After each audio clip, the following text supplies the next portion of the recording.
Amen. God bless you. Here's a clip from our morning service. Enjoy. Samuel is old, but no problem. God always prepares because it's his church, his kingdom, that there will be a harvest. And Samuel, we knew that you were going to get old, so therefore we made sure you had sons. You had sons, and now your sons are of age. So Samuel, you're old, but no problem. It's harvest time. You've got two sons, Joel and Abiah. So therefore you have two sons who can take over the leadership. Stay put. But I said it was holy. And the sons, you see, that's a challenge, parents. It's a challenge for pastors that when we walk holy, we ought to require that our seed walk. You don't mind if I want a holy church.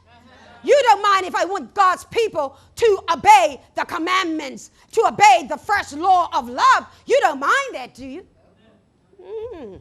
All right, let's see what's going on. Come here, Father Russell. Samuel, up in age. He just smirked at me. But no worries. You know the way of the Lord. So it is expected, parent, that because you know the way of the Lord, that you train your children in the way that they should go. The leader of God's people, Samuel, has been leading a holy life. He has been leading a holy life. However, as can happen, as you get a little bit older, you get tired of correcting them. You get tired of fussing with them, and so you slacken the reins. Now, how do I know that Samuel slackened the reins? I know this because his seed now, they were seed. When it was little Joe, when it was little Abe, Joel and Abiah, they were seed. But now that they're grown man, guess what they ought to be? Harvest.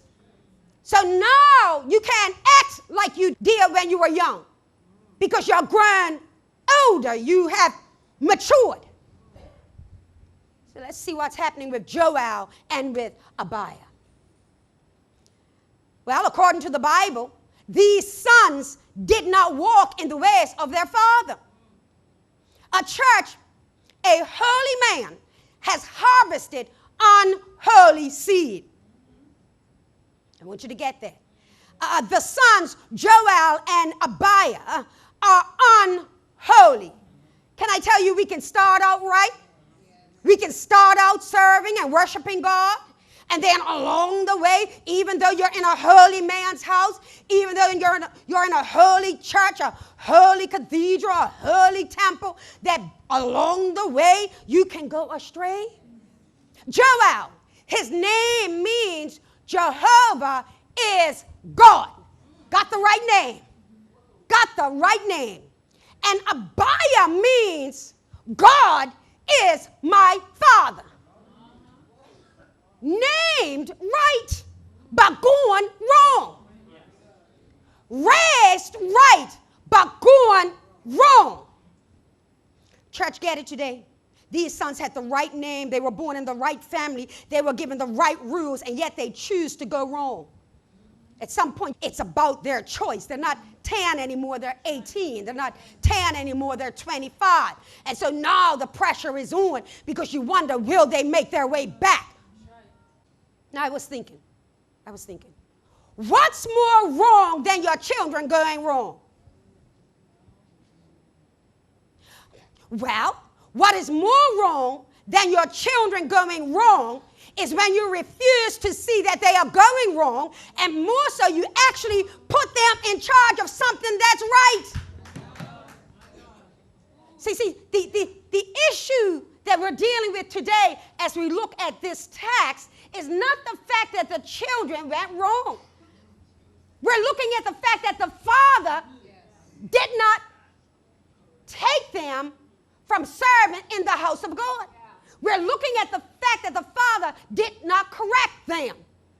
What happens when leadership doesn't correct their own children? Can I tell you that God will eventually step in and correct for? Take a seat. For a copy of this sermon in its entirety, please reach out to me via email at swim@logic.bm. Blessings abound.